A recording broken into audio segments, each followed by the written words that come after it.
कार्तिक कृष्ण पक्ष में रंभा एकादशी आती है। कार्तिक महीने की पहली एकादशी रंभा एकादशी। इस दिन यह कथा सुननी चाहिए। भगवान कृष्ण बोले, हे युधिष्ठिर, कार्तिक मास के कृष्ण पक्ष की एकादशी का नाम रंभा है, जिसे बहुत सारी जगहों पे रमा रमा कहा जाता है। वास्तव में वह रंभा है। उसके महात्म्य की कथा ऐसी है। एक मुचकुंद नामक राजा सत्यवादी और विष्णु जी का भक्त था। उसकी कन्या का नाम चंद्रभागा था। उसका विवाह राजकुमार शोभन के साथ किया। शोभन का शरीर निर्बल था, लेकिन उसकी श्रद्धा पूर्ण शक्तिशाली थी। श्रद्धा उसकी काया पर भारी थी। एक दिन शोभन ससुराल में था। रंभा एकादशी आ गई। मुचकुंद राजा ने ढिढोरा पिटवाया और कहा, आज सब प्रजा को उपवास करना होगा, सभी को व्रत करना होगा। हाथी, घोड़े, ऊंट इत्यादि पशुओं को भी अन्न नहीं दिया जाएगा।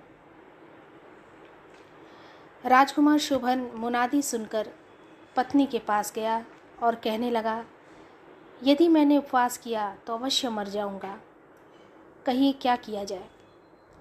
पत्नी बोली, यदि उपवास की शक्ति नहीं तो यहाँ से किसी दूसरे स्थान में चले जाइए। शोभन ने उत्तर दिया, यह बात निश्चित है कि मेरे शरीर में उपवास की शक्ति नहीं है, परंतु श्रद्धा भक्ति मेरे मन में पूर्ण है। मन में तो बहुत श्रद्धा है, परंतु उपवास रखने की शक्ति मुझ में नहीं है। वह शिक्षा दे रही है कि चाहे शरीर छूट जाए पर व्रत को न तोड़ूंगा। अतः उसने रमा एकादशी का व्रत किया। भूखा प्यासा दिन को व्यतीत किया, क्योंकि उसकी श्रद्धा बड़ी प्रबल थी और उसने ही ऐसा करने को आदेशित किया था। कष्ट पाकर रात्रि को भी जागरण कर निकाल दिया। प्रातः होने से पहले ही उसने प्राण त्याग दिए, क्योंकि उसके शरीर बहुत निर्बल था। तब राजा ने उसका दाह संस्कार करा दिया। चंद्रभागा को सती होने से पिता ने रोक दिया और वह अपने पिता के घर ही रहने लगी। व्रत के प्रभाव से शोभन को इंद्राचल पर्वत पर रत्न जटित उत्तम देवनगर प्राप्त हुआ। यहाँ इंद्र के समान वह आनंद लेने लगा। गंधर्व और अप्सरा उसकी स्तुति किया करते थे। एक समय मुचकुंद नगर का रहने वाला एक सोम शर्मा नाम का ब्राह्मण तीर्थ करने को घर से निकला।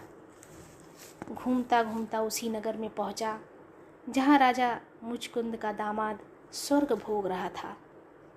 वह उसे पहचान गया और उससे पूछा, किस प्रकार से यह उत्तम नगर आपको प्राप्त हुआ है? कौन से पुण्य का फल प्रकट हुआ है? शोभन ने उत्तर दिया, यह सब प्रभाव रंभा एकादशी का है। मेरे जन्मों के अनंत पाप नष्ट हो गए और यह अनुपम नगर मुझे प्राप्त हुआ। परंतु यह नगर अध्रुव है। ध्रुव बनाने की शक्ति एक मेरी पत्नी में ही है, अतः उसे शुभ संदेश अवश्य देना। ब्राह्मण ने घर आकर चंद्रभागा से सब समाचार कहा और उसे मंदराचल पर्वत पर मुनि वामदेव के आश्रम में ले गया। मुनि ने चंद्रभागा का मंत्रों द्वारा अभिषेक किया। वह दिव्य शरीर धारण कर पति के पास चली गई और पति से कहने लगी, मैं जन्म से एकादशी का व्रत करती रही हूँ। उसके प्रभाव से आपका अनुपम नगर ध्रुव लोक के समान अचल रहेगा। हे युधिष्ठिर, इस महात्म्य की कथा सुनने से भी विष्णु लोक मिलता है। इतनी बड़ी महिमा है इस कथा को सुनने की। इस दिन केले आदि फल व मेवा का सागार होता है, भगवान को चढ़ाना चाहिए और स्वयं भी उसे ग्रहण करें। ओम नमो नारायणाय। ओम नमो नारायणाय।